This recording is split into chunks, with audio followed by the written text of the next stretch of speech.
नमस्कार, स्वागत है यूपीपी बैच में आपका। और यूपीपी बैच आज दूसरे दिन वो यूपीपी के क्वेश्चन, यूपीपी में जो पीछे पेपर हुए हैं उन पेपर्स के एनालिसिस के बेसिस पे जो एग्जाम के पॉइंट ऑफ व्यू से इंपॉर्टेंट क्वेश्चन हो सकते हैं, उन क्वेश्चंस के सीरीज में मैं आपका स्वागत करता हूं।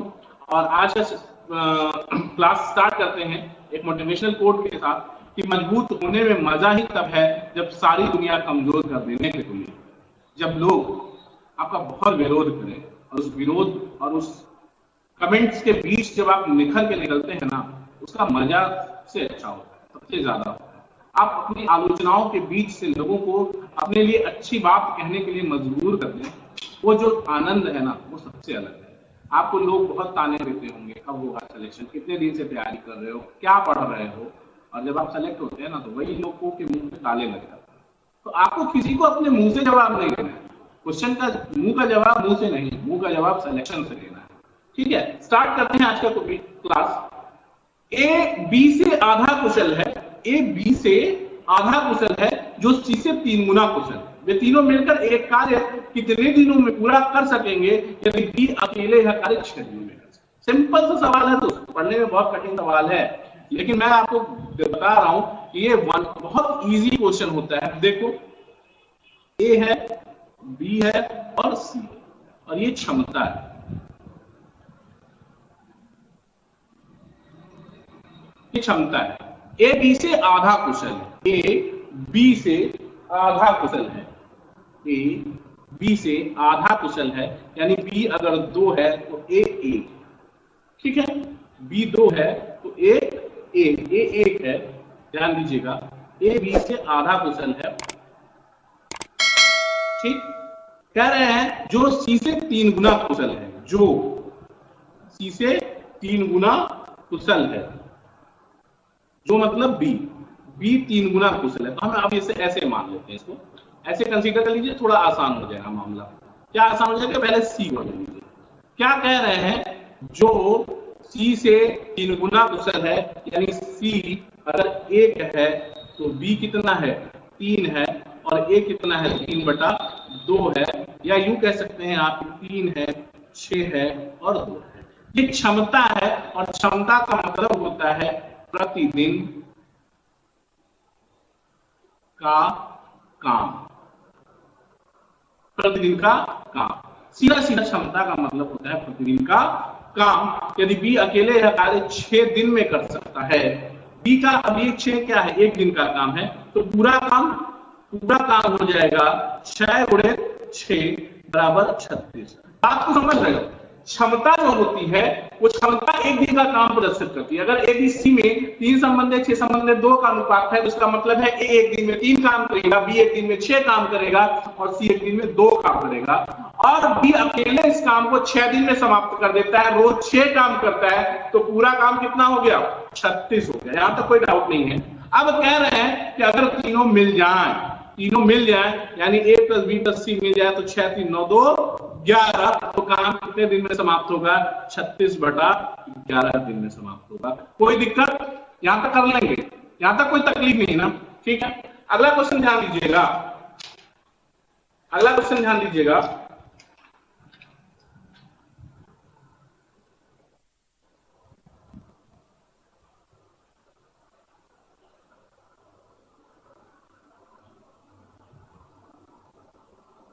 कह रहे हैं कि 10 सेमी त्रिज्या वाला एक गोला पिघलाया जाता है और 10 सेमी ऊंचाई वाला शंकु बनाया जाता है। शंकु का व्यास क्या है? एक बहुत सिंपल सी बात समझो कि कोई भी पदार्थ अगर पिघलाया जाए तो उसके आयतन में कोई हानि नहीं होती, जो और वो किसी दूसरे फॉर्म में चेंज हो जाएगा, उसका आयतन पहले वाले के आयतन के बराबर होगा। यानी जो शंकु बनेगा, उस शंकु का आयतन इस गोले के आयतन के बराबर होगा, और शंकु का आयतन होता है 1/3 पाई r² h = 4/3 पाई r³। ठीक है, 3 से कैंसिल कर लो, पाई से कैंसिल कर लो, और r दे रहा है, शंकु का r² इंटू h दिया है 10, और वृत्त का दिया हुआ है, जो सॉरी गोला था, गोले की त्रिज्या 10 है, तो 10 × 10 × 10 3 बार हो जाएगा, क्यूब है, तो यहाँ पर 1 10 को काट देगा और r इक्वल टू हो जाएगा 4 का में से 1 2 हो जाएगा और 10 में से ये 2, तो r बराबर हो जाएगा 20। अगर डायमीटर की बात करेंगे आप कि त्रिज्या व्यास क्या होगी, तो व्यास हो जाएगा 40। यहां तक कोई दिक्कत नहीं है, कर लोगे, ध्यान से समझो। कह रहे हैं कि एक गोला है उसको पिघला के शंकु में बदल दिया गया, तो जो शंकु गोले का आयतन रहा होगा वही शंकु का आयतन होगा। तो शंकु का आयतन 1/3 pi r square h is equal to गोले का आयतन 4/3 पाई आर क्यूब, और यहां से सॉल्व कर लेंगे तो r 20 मिल जाएगा, यानी डायमीटर व्यास कितना हो जाएगा 40 हो जाएगा। कोई दिक्कत नहीं, कर लोगे। अगला क्वेश्चन ध्यान देना, कह रहे हैं कि 5 विद्यार्थियों का गणित में प्राप्त नंबरों का औसत 50 है। बाद में पता चला कि एक विद्यार्थी के 48 अंक भूल से 84 पढ़ लिए गए, सही औसत ज्ञात कीजिए। बहुत सिंपल सा सवाल है, समझिएगा। ठीक है, क्या करना है इसमें ये करना है आपको कि कह रहे हैं कि 5 विद्यार्थियों के गणित में प्राप्त अंकों का औसत 50 है। ठीक है भाई, 50 होगा औसत। बाद में पता चला कि योग में एक बच्चे को 48 नंबर मिला था और उसको हमने 84 कंसीडर कर लिया, तो औसत क्या होगा? तो देखो 84 और 48 का डिफरेंस कितना हो गया। योग में 84 था, होना 48 चाहिए था, ये घटा दिया, 14 से में 8 गया 6 और 7 में से 4 गया 3, 36, और 36 नंबर योग में कम हो गया, तो औसत में कितना कम हो जाएगा? 36/5। 5 विद्यार्थी हैं तो 36/5 होगा, 5 7 35, 7.2 औसत कम हो जाएगा। औसत में योग में 36 की कमी आएगी, योग में 36 की कमी आएगी, तो औसत में कितनी कमी आ जाएगी? औसत में जो कमी आएगी वो कमी कितनी होगी? औसत में कमी 36/5 7.2 की होगी। और इस प्रकार जो 7.2 घटाओगे तो आपको नया औसत, न्यू एवरेज मिलेगा 50 - 7.2 इज इक्वल टू 42.8। कोई दिक्कत नहीं ना, कर लोगे। अगला सवाल ध्यान दीजिएगा, कह रहे हैं कि एक त्रिभुज के कोणों का अनुपात 3 5 7 है, तो सबसे बड़े कोण का मान क्या होगा? सिंपल सा सवाल है। एक त्रिभुज के कोणों का अनुपात 3 5 7 है भैया, 7 5 3 8 7 15, 15 बराबर कितना? त्रिभुज के तीनों अंतः कोणों का योग 180, तो 15 बराबर 180, तो 1 बराबर 12, तो सबसे बड़ा कोण 84 डिग्री, 84 डिग्री हो जाएगा सबसे बड़ा कोण। कोई दिक्कत नहीं, कर लोगे। अगला सवाल ध्यान देना, अगला सवाल कह रहे हैं कि किस साधारण ब्याज की दर से कोई धन 20 वर्ष में 3 गुना हो जाएगा? 20 वर्ष में 3 गुना हो जाएगा। तो ध्यान देना, सिंपल सा सवाल है भाई, बहुत सिंपल सा सवाल है। चैनल पे अगर आप नए हैं तो चैनल को सब्सक्राइब कर लीजिए, लाइक करिए और शेयर करिए। ठीक है, ध्यान दीजिएगा कि जो यूपीपी के लेवल के क्वेश्चन है, उन सारे क्वेश्चंस का हम कलेक्शन लेके यहाँ आपके लिए आए हैं, और ये सारे क्वेश्चंस एग्जाम के पॉइंट ऑफ व्यू से बहुत इंपॉर्टेंट है। कुछ क्वेश्चंस प्रीवियस ईयर में पूछे गए हैं, कुछ क्वेश्चंस उस लेवल के हैं, तो आज हम ऐसे सवालों को डिस्कस करने बैठे। ठीक है, ध्यान दीजिएगा, कह रहे हैं कि मान लेते हैं कोई राशि 100 है, 100 रुपया है दोस्त अपने पास, और 100 रुपया 20 साल में, 20 साल में कितना?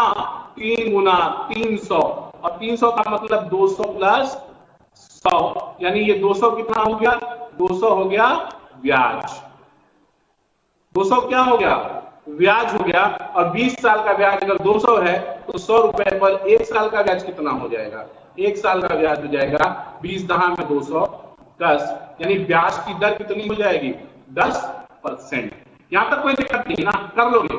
दर क्या होती है? प्रति 100 रुपए पर प्रति वर्ष जो प्राप्त होता है वही दर होती है। कोई दिक्कत नहीं है। अगला क्वेश्चन ध्यान दीजिएगा, अगला क्वेश्चन कह रहे हैं कि एक मोटर बोट स्थिर पानी में 10 किमी प्रति घंटा की गति से चल सकती है, वह नदी में 91 किमी अनुप्रवाह चल रही है, वह लौटाई उसे 20 घंटे में नदी में प्रवाह की गति क्या है?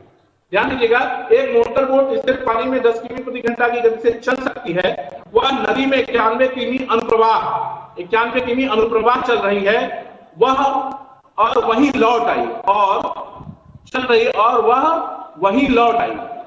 ठीक है, बात समझने की कोशिश करिएगा, वह वहीं लौट आई, उसे कुल 20 घंटे लगे। नदी के प्रवाह की गति क्या है, यानी धारा की चाल आपसे पूछा जा रहा है, आपसे धारा की चाल पूछी जा रही है। ध्यान दीजिएगा, सिंपल सा सवाल है, ठीक है। तो ध्यान दो बच्चा, कैसे कर पाओगे इस सवाल को। समय बराबर क्या होता है, दूरी बटा चाल। मतलब मान लेते हैं अगर हम धारा की चाल y है, सपोज मान लीजिए, तो एक तो क्या 91 बटा 9 की 10 है, मान लेते हैं धारा x है, x प्लस 10 प्लस 10 91 बटा 10 माइनस x, और ये बराबर होगा 20 घंटा, ये बराबर होगा 20 घंटा।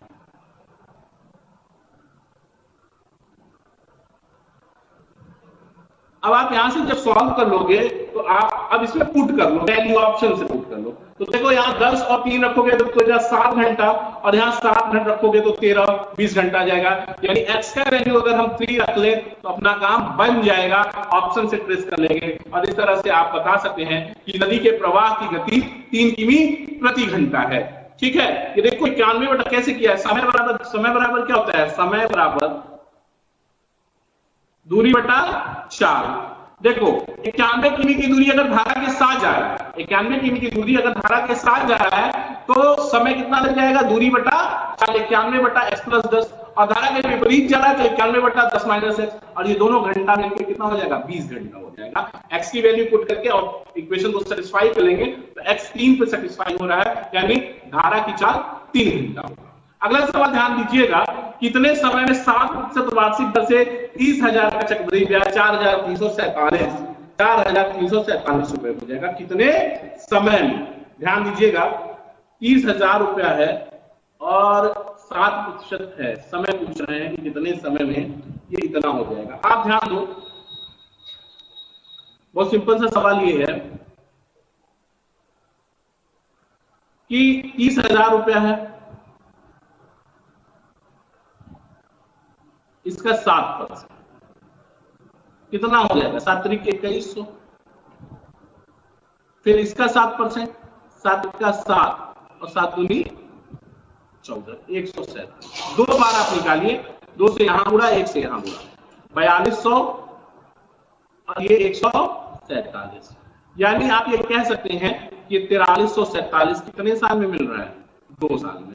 सीधा सीधा आंसर हो जाएगा 2 साल। क्या 2 साल का चक्रवृद्धि ब्याज निकाल देख लो ना, जब निकालने आप जाओगे तो ऑप्शन है 2 साल, 3 साल, 4 साल, 2.5 साल।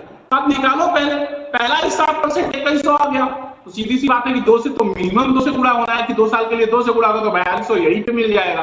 तो यानी सीधा सीधा है कि आप इसको चेक कर लेंगे और दिखा लेंगे कि देखिए 2 साल का ब्याज 4,347 है, तो ये मामला कितना है, 2 साल का। कोई दिक्कत नहीं है ना, कर लोगे भाई, कोई दिक्कत यहां तक नहीं है ना, ठीक है।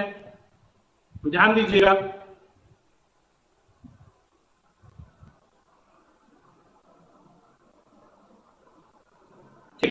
आगे ध्यान दीजिए। अगला क्वेश्चन कह रहे हैं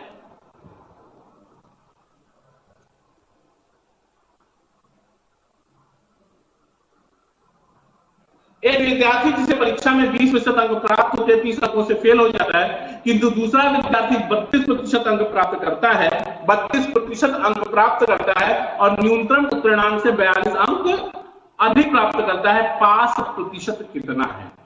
20% पाया तो फेल, 30 अंक से फेल हो गया, 32% पाया तो न्यूनतम उत्तीर्णांक से 42 अंक अधिक। ध्यान देना बच्चा, बहुत सिंपल सा सवाल है दोस्त। 20% पाए, 20% पाए तो 30 नंबर से फेल, 30 नंबर से दिया, पास हो गया। आगे क्या कर रहा है, दूसरा विद्यार्थी 32% अंक प्राप्त करता है और उत्तीर्ण होने से 42 अंक अधिक पा जाता है, तो 42 यहां से घटा ले, दोनों बराबर हो जाएगा, दोनों पास ही है ना, ये 42 हो जाएगा। अब देखो 42 और 30 72 बराबर 12%, तो 1 बराबर 6, तो 100% बराबर 600। ये हो गया आपका पास, ये अधिकतम अंक हो गया 42 अंक अधिक। पास प्रतिशत क्या है, तो पास प्रतिशत निकाल लो। पास प्रतिशत कितना है, 20%, 600 का 20% कितना हो जाएगा, 20 का 120 और प्लस 30, यानी 150 नंबर ग्रुप पास है। तो 150 600 का कितना परसेंट है? 150 बटा 6 कर लो, 6 दूनी 12, 6 पंजे 30, 25%। ठीक है ना, 15 चौका 60, 25% पास मार्क्स है। कर पा रहे हो आप? कह रहे हैं कि एक परीक्षा में 20% अंक प्राप्त करता है, 30 नंबर से फेल हो गया तो 30 नंबर उसको दे दिया तो 20% प्लस 30 पास, और 32% में से 42 ज्यादा है तो 42 घटा दिया तो 32% माइनस 42 दोनों पास है, तो 72 बराबर 12, 6 बराबर 1, 100 बराबर 600। कोई दिक्कत नहीं, कर लोगे। अगला क्वेश्चन ध्यान देना, कह रहे हैं कि 4 आदमी और 6 औरत मिलकर किसी काम को 8 दिन में समाप्त करते हैं, जबकि 3 आदमी और 7 औरत मिलकर उसी काम को 10 दिन में समाप्त कर सकते हैं। 10 औरतें उस कार्य को कितने दिनों में समाप्त करेंगी? सिंपल सा सवाल है, समझ लीजिए। बहुत ही सिंपल सा सवाल है, इसको समझ लीजिए। ठीक है, क्वेश्चन देखिएगा, एमओ से लग जाएगा। कह रहे हैं कि 4 आदमी, को मैं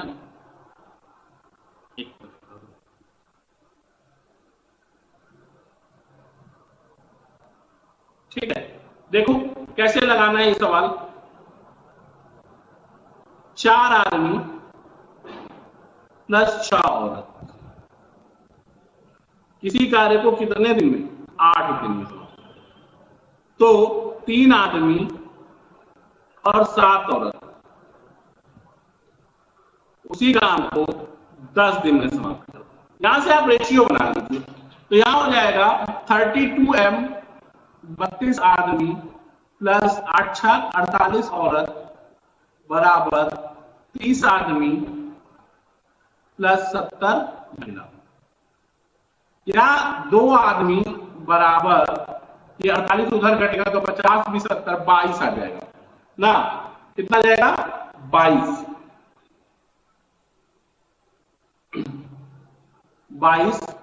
F या 1 M बराबर 1 आदमी बराबर 11 महिला।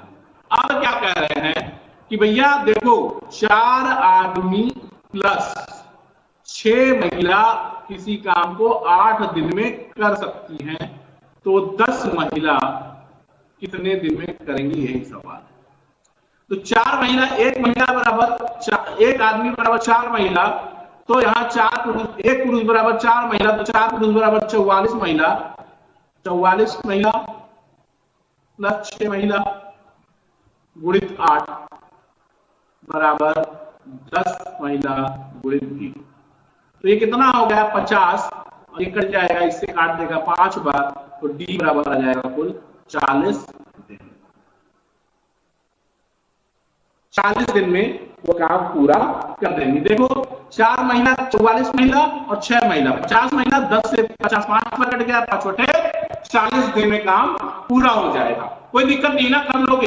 अगला सवाल ध्यान देना, अगला क्वेश्चन कह रहे हैं कि एक भ्रमण दल ने अपने टूर की 1/3 दूरी नाव से, 4/15 दूरी ट्रेन से, 1/15 दूरी बस से तथा बची हुई 7200 मीटर की दूरी पैदल तय की, उनके द्वारा तय की गई कुल दूरी है। तो भैया सिंपल है ना, घटा लो भाई। देखो देखो दोस्तों, 1/3 प्लस 4/15 प्लस 1/15।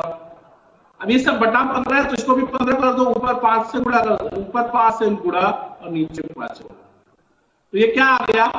5/15 plus 4/15 plus 1/15।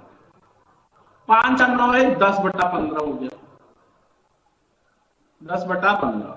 शेष कितना बचा? शेष बचा 5/15, और ये 5/15 बराबर है कितने के? 72 मीटर की, 7200। 5/15 बराबर 7200 के, ध्यान देना।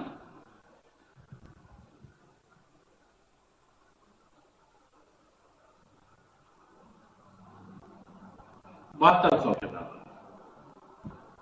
तो यहां से 5 यही 15, 3 बार काट दो मैं इसको, 1 बराबर हो जाएगा 0 0 3 दूनी 6 3 सत्ते 21,600 मीटर उनकी पूरी यात्रा है। ठीक है, कर लोगे भाई, कर लोगे ना? ठीक है, अगला सवाल ध्यान दीजिएगा। कह रहे हैं कि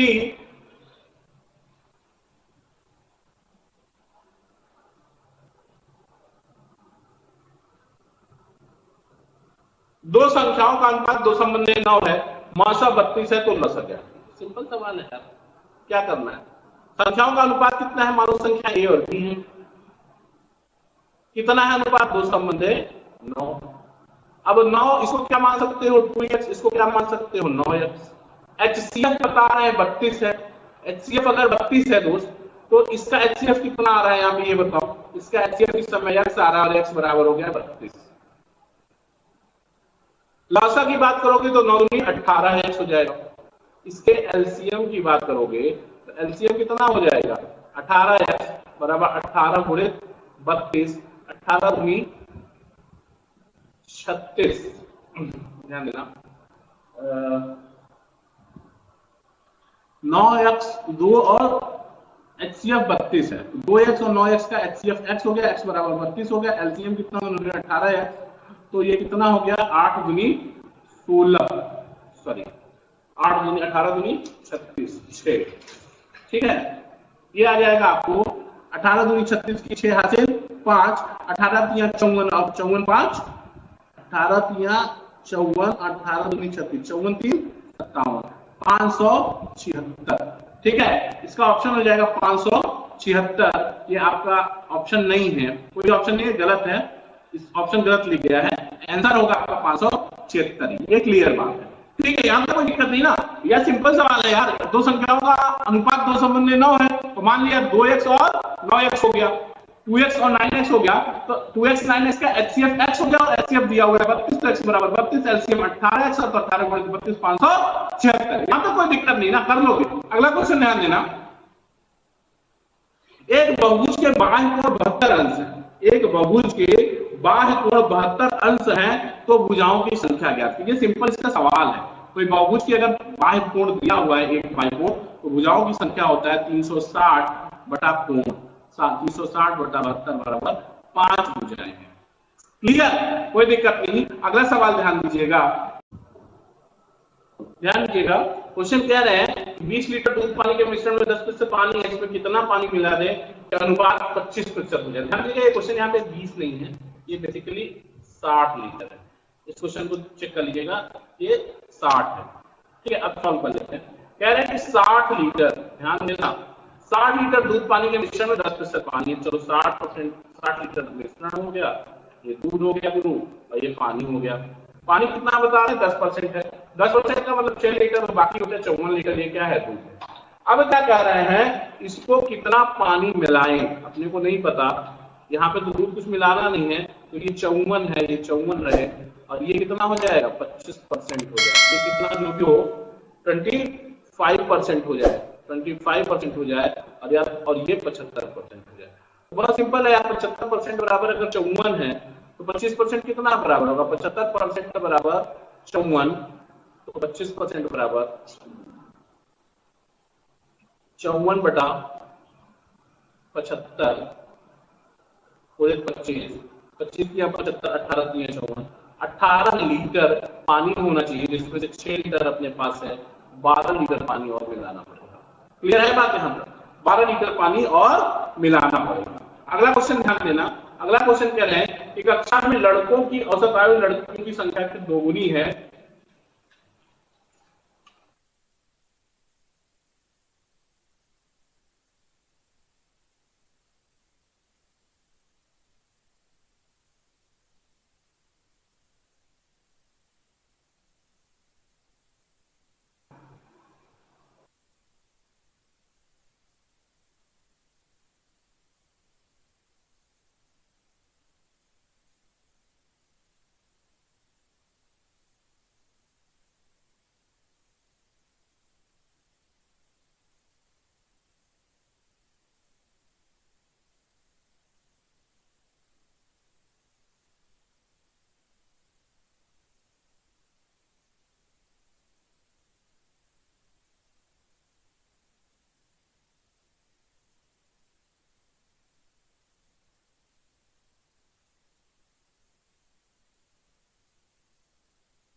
जब बी और सी शेष कार्य को 40 दिन में पूरा करते हैं, ए अकेला उस काम को कितने दिन में पूरा करेगा? ध्यान दीजिएगा जरा सा, कह रहे हैं A B C, A plus B plus C एक काम को 40 दिन में कर सकते हैं। ठीक है, ए बी सी ने कितने दिन काम किया भैया? तो कितना काम कर देंगे? एक काम। ए बी सी कितने दिन काम करते हैं? ए बी सी काम करते हैं 16 दिन। तो शेष कितना काम बचा? 16 बटा, तो हुआ काम कितना? 16 बटा 40। 16 बटे 40 का मतलब 8 दूनी 16, 8 पंजे 40, 2 बटा 5 काम हुआ। शेष काम 3 बटा, ध्यान दीजिएगा, शेष काम 3 बटा 5 है, जो 20 बटा बी और सी करेंगे। शेष काम 3 बटा 5 कितने दिन में? 16 दिन में। कौन कर रहे हैं? बी प्लस सी कर रहे हैं। तो बी प्लस सी पूरा काम कितने दिन में करेंगे? 16 विद 5 बटा 3, 80 बटा 3, सॉरी 40 दिन में कर रहे हैं, सॉरी ये 40 दिन है। ध्यान दीजिएगा, बी प्लस सी मिल के जो शेष काम है वो 40 दिन में कर रहे हैं। 40 दिन में कर रहे हैं, तो 40 गुणित 5 200 बटा 3 दिन में काम, यानी बी और सी 200 बटा 3 दिन में काम करेंगे। अब ध्यान देना, इस सवाल को कैसे कर पाओगे, ध्यान देना। तो इसको यहां रख देते हैं सवाल। अब देखो कि ए प्लस बी प्लस सी कितने दिन में करते हैं काम को? 40 दिन में करते हैं। बी प्लस सी वही काम कितने दिन में करते हैं? 200 बटा 3 दिन में करते हैं। एलसीएम हो गया 200, ये कितना हो गया? 40, बचे 200, ये कितना हो गया? 3 हो गया। घटा देंगे तो ए का 1 दिन का काम कितना हो जाएगा? 2। तो ए को पूरा काम करना होगा अकेले, तो कितने दिन में करेगा? 200 बटा 2 100 दिन में करेगा। बात क्लियर है? देखो एबीसी कोई काम 40 दिन में कर सकते हैं। एबीसी ने 16 दिन काम किया, यानी 2 बटा 5 काम किया। 16 बटा 40 2 बटा 5 काम किया। इतनी बात क्लियर है? 2 बटा 5 काम किया तो 5 कितना गया? 3 बटा 5 काम, और 3 बटा 5 काम बीसी ने 40 दिन में किया, यानी बीसी को अगर पूरा काम करना होता तो 200 बटा 3 दिन लगता। अब अपने पास डेटा हो गया, ए प्लस बी प्लस सी 40 दिन, बी प्लस सी, देखो ए प्लस बी प्लस सी 40 दिन में, बी प्लस सी 200 बटा 3 दिन में, एलसीएम 200, इसका 1 दिन का काम 5, इसका 1 दिन का काम 3, घटा दिया तो ए का 1 दिन का काम 20, और ए का 1 दिन का काम 20 हो गया।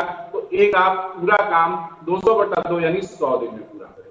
कोई दिक्कत नहीं है, कर लेंगे, यहां तक कोई तकलीफ? ठीक है, आगे बढ़ते हैं। अगला क्वेश्चन ध्यान दीजिएगा, कह रहे हैं कि दो गोलीय पृष्ठीय क्षेत्रफलों का अनुपात 4:9 है, आयतन का अनुपात सीधा सीधा यार, अगर क्षेत्रफल का अनुपात 4:9 है तो त्रिज्या का अनुपात 2:3 होगा, आयतन का अनुपात 8:27 क्यूब हो जाएगा। ठीक है ना, कोई दिक्कत नहीं है। अगला सवाल ध्यान दीजिएगा, 8:27 हो गया। अगला सवाल कह रहा है, राम ने लेबल लगे मूल्य पर एक टीवी 20% छूट पर खरीदा, उसे 30% छूट पर खरीदा होता, उसने इसे 30% की छूट पर खरीदा होता, ठीक है, 30% छूट पर खरीदा होता तो उसे 800 रुपए की बचत होती, उसके द्वारा खरीदे गए टीवी सेट का मूल्य होगा। ध्यान देना, सिंपल सा सवाल है यार कि 20% और 10%, 30% का अंतर कितना हो गया? 10%। 10% बराबर 800, तो पूरा 100% बराबर कितना आ जाएगा? 8000 आ जाएगा। ये आपका आंसर हो जाएगा, कोई दिक्कत नहीं है ना। अगला क्वेश्चन ध्यान देना, कह रहे हैं एक समबाहुभुज का आंतरिक कोण 140 अंश है 140 अंश है, उस बहुभुज की भुजाओं की संख्या क्या होगी? तो ध्यान देना, इस बहुभुज के भुजाओं की संख्या होगी n-2 into 180 by n is equal to आंतरिक कोण दिया है 140। सॉल्व कर लोगे तो n बराबर मिल जाएगा आपको 9। उस बहुभुज की भुजाएं कितनी हो जाएंगी? 9। यहां तक कोई दिक्कत नहीं है ना, कर लोगे भाई, फार्मूला बेस्ड क्वेश्चन था। ठीक है, कलेक्शन गुरुजी में यूपीपी के बैच में आज इतना ही। कल से मुलाकात होगी आपसे यूपीपी के एक्सपेक्टेड 15 15 18 20 जो भी क्वेश्चन सेट बन पा रहे हैं उन क्वेश्चंस के साथ जो आपको एग्जाम के पॉइंट ऑफ व्यू से बहुत इंपॉर्टेंट है। देखते रहिए सिलेक्शन गुरुजी। कल फिर मुलाकात होगी, तब तक के लिए जय हिंद जय भारत।